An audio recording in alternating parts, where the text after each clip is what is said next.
এই ফ্যাসিজম গোটা রাষ্ট্র ব্যবস্থাকে তছনছ করে দিয়েছে। কাজেই এই তছনছকৃত রাষ্ট্র ব্যবস্থাকে যদি মেরামত করতে হয়, জাতীয় ঐক্য লাগবে এবং জাতীয় ঐক্যের ভিত্তিতেই যখন যেটা প্রয়োজন সেই সংস্কারের মধ্য দিয়ে আমরা বাংলাদেশকে আগামী দিনে একটি আধুনিক বাংলাদেশ, সমৃদ্ধ বাংলাদেশ, কল্যাণের বাংলাদেশ হিসেবে আমরা গড়ে তুলব ইনশাআল্লাহ। আলহামদুলিল্লাহ রাব্বিল আলামিন, আসসালাতু ওয়াসসালামু আলা রাসূলিহিল কারীম ওয়া আলা আলিহি ওয়া সাহবিহি আজমাইন। রাষ্ট্র কাঠামো মেরামতের রূপরেখা 31 দফা উপলক্ষে আয়োজিত আজকের এই সেমিনারের সম্মানিত সভাপতি, বাংলাদেশ জাতীয়তাবাদী দল বিএনপির সম্মানিত মহাসচিব, সাবেক মন্ত্রী জনাব ফখরুল ইসলাম আলমগীর, আজকের এই সেমিনারের সম্মানিত প্রধান অতিথি, বাংলাদেশ জাতীয়তাবাদী দল বিএনপির সম্মানিত ভারপ্রাপ্ত চেয়ারম্যান জনাব তারেক রহমান সহ বিএনপির স্ট্যান্ডিং কমিটির সদস্য সহ জাতীয় নেতৃবৃন্দ, সাংবাদিক বন্ধুগণ, আসসালামু আলাইকুম।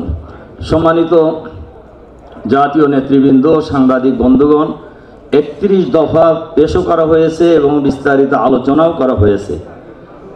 ইতিমধ্যেই বিএনপি 31 দফা, জামাত 10 দফা সংস্কার প্রস্তাব পেশ করেছে, অন্যান্য দলও করেছে।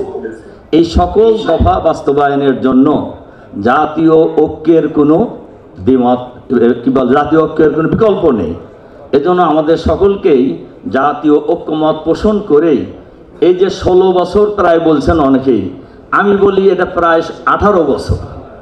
তার কারণ 1/11-এর পরের যে 2 বছর, এই 2 বছরও রাষ্ট্র ভালো ছিল না।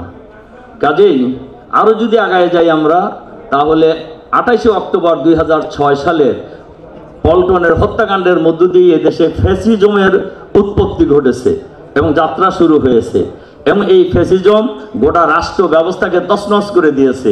কাজেই এই তছনছকৃত রাষ্ট্র ব্যবস্থাকে যদি মেরামত করতে হয়, জাতীয় ঐক্য লাগবে এবং জাতীয় ঐক্যের ভিত্তিতেই যখন যেটা প্রয়োজন সেই সংস্কারের মধ্য দিয়ে আমরা বাংলাদেশকে আগামী দিনে একটি আধুনিক বাংলাদেশ, সমৃদ্ধ বাংলাদেশ, কল্যাণের বাংলাদেশ হিসেবে আমরা গড়ে তুলব ইনশাআল্লাহ।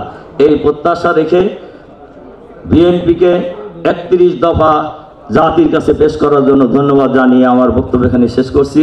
আল্লাহ হাফেজ।